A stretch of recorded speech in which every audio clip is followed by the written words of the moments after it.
person called Mark Zuckerberg?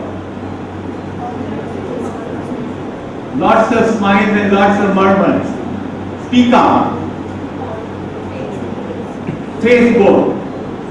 Very good. So what does Facebook do?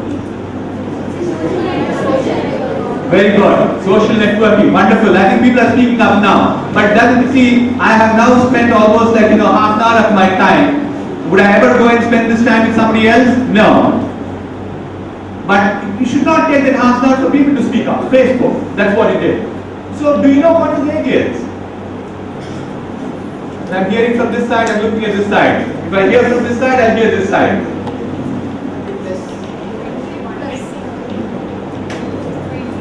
He's 28 years old.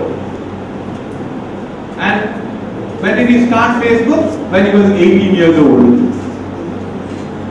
In 10 years, if you look at Facebook has a market cap, the valuation of the company today is $190 billion.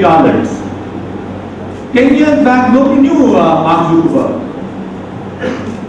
My daughter used to work for Mark Zuckerberg. So that's how I know Mark Zuckerberg personally. But that does not mean anything. This young man was phenomena by himself. We tried an idea.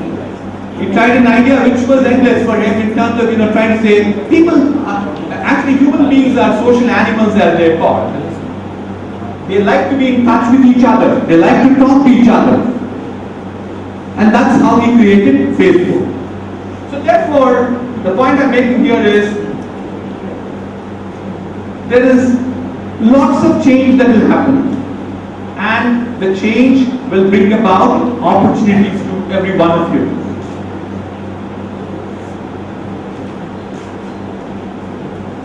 And as a result of this, one other thing you have to learn is that there is now conclusive evidence which says 4 years from the time you learn something, what you learn has changed. We have controlled experiments on this. If you're not learning anything, nothing will change. Right? If you're not learning anything in the college, what happens is it's a zero-sum game. Nothing will change. But if you learn something, if you want to apply it 4 years from now, you'll find that it has already changed. So what you require is that you need to constantly learn. Learning is not a one-day experience.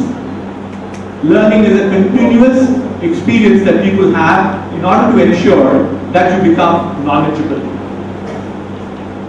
And not only knowledgeable, what I keep calling the times that we live now is called the exponential times. The speed at which things are getting developed at this juncture is unparalleled. I don't know how many of you are aware of this. You still use a radio, right? Or people don't use a radio or transistor. You use it, you don't use it. Use it. For 50 million users, for 50 million radio users to come into existence in this world, it took 36 years. The 50 millionth user of a radio was after 36 years. It took 13 years for television to find its 50th million user, or the 50 millionth user. At the same time, computers took just 4 years. And finally, if you want to know what happened, Facebook got their 50 million users in how many years? 2 years.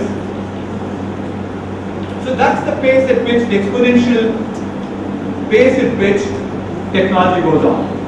So, two messages I have so far for you. It took me a little longer than I normally do this, but one is, there is change and there is an opportunity. Number two is, there is learning. Learning which has to be exponential because the change is also exponential at this point in time. But before we get there, into a little more of technology, let me tell you one other thing which is very, very dear to my heart, and that is core values. I'm sure some of you heard this, some of you didn't hear this, some of you don't care about it. But I will tell you one more time that this is very important. If you lose your money, you lose your wealth, nothing is lost. You can always get it back. If you lose your health, you lost something. Because it's not easy to get it back, but you can still get back your health. You lose your values, you will never get them back. So the cardinal principle has to be, values have to be first. Values are extremely important for you to survive in the society. The second message that I have for all of you is, as important as the technical skills that we talk about, is that please also focus on soft skills. The world has changed completely. The world today is all, if I want to make a phone call, it doesn't even, they're all stored. I have something like 1900 contacts on my mobile phone right now. It just needs a couple of taps on my iPhone finally to get the call through. Be it Europe, from a situation where there was Trump calls and so on and so forth. So the point I'm making here is that today the world has changed, that you need to communicate with people.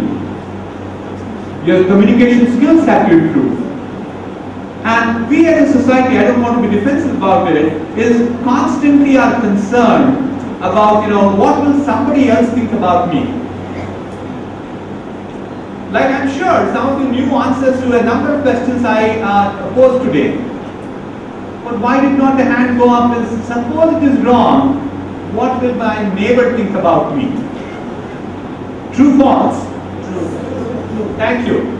At least validate it one more time. So therefore don't feel bad about it. But from today at least you do this. Be brave. Ask questions to your professors.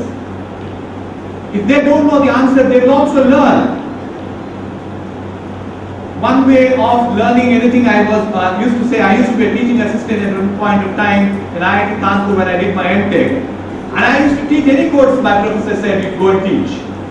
Because that was the best way I thought I could learn. As opposed to just saying that, I'll go and learn from somebody else. So we need to be certainly aware that soft skills become extremely important as we move on with our lives. Okay, let's go on.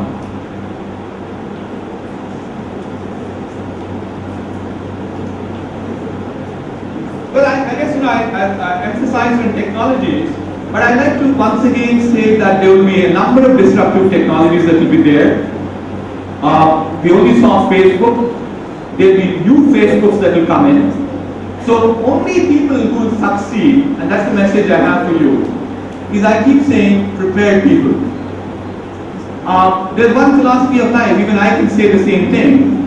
I am standing in front of you because I'm lucky. But it doesn't mean, suppose I would not have done any of these things, I wouldn't have started my company, I would not have been as successful as I am. I'm sure neither Mr. Mallikarjuna Garu or Mr. Nageshwara Garu would have invited me even to come and stand here. So obviously, I put a lot of effort to be where I am. So the punchline I have to all of you is, don't say somebody is lucky. They'll be lucky only when they are prepared. I keep saying that luck comes and marries a prepared mind. Put up your legs on the desk and say luck will come one day. I'm sure people will be there like that forever.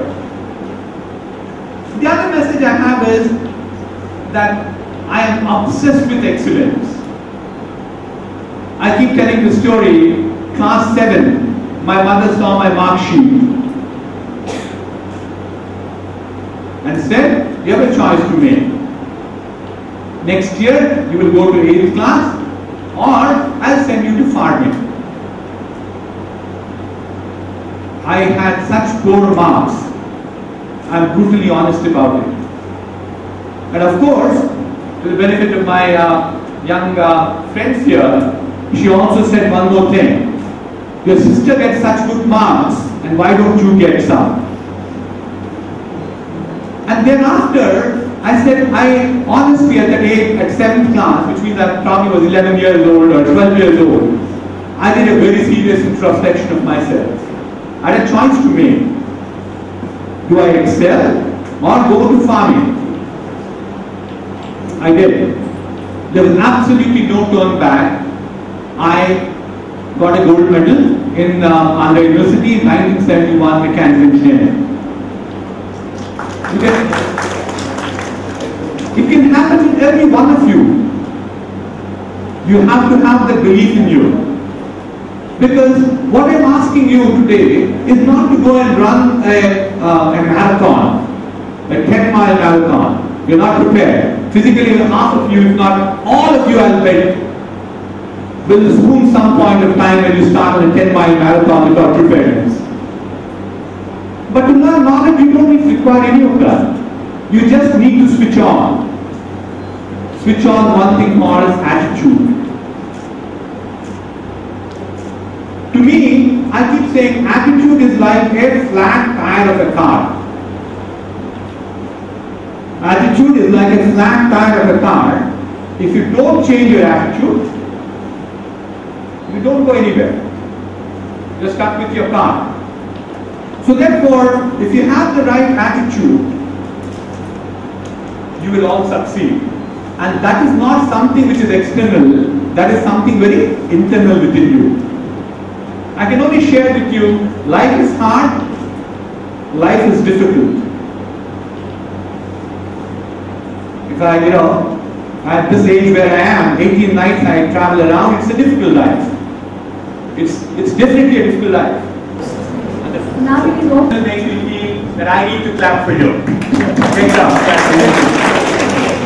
Sir, so many companies are coming. What is the main criteria they are going to look in the freshers now coming in the present world? Good, Harshit. We basically, when we recruit people, we are looking for the technical content in you. Your basics have to be right. Because once we recruit you, it becomes extremely difficult for us to teach you basics. So, I'm a mechanical engineer. We made the disclosure earlier to you. And occasionally, I sit on interview panels and ask this question, what is entropy? What is enthalpy? What is Otto cycle? What is diesel cycle? Somebody is smiling, but nobody wants to answer my question. So still first year, so we may not be knowing what diesel cycle, what is Otto cycle. So these are the something, and where am I in my life? 42 years since I graduated. 1971 is when I graduated my engineering. I can still tell answers, I can take a class on entropy and enthalpy. I have not been teaching for 40 years, I have not been a teacher. But why does that happen is, if your basics are right, your fundamentals are right. So my recommendation to all of you is, please get your fundamentals right.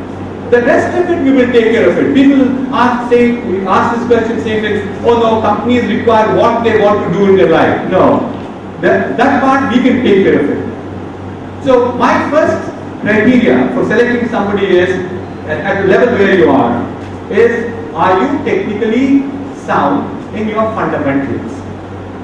Then I look for second one called, do you have ample amount of soft skills? Ability to communicate, ability to carry yourself, ability to work in teams. Because it's a globalized environment that we work in at this juncture. So those are the two things. So therefore, the second one is important, not so important the first. My humble plea again to all of you. Please learn when you are here. I think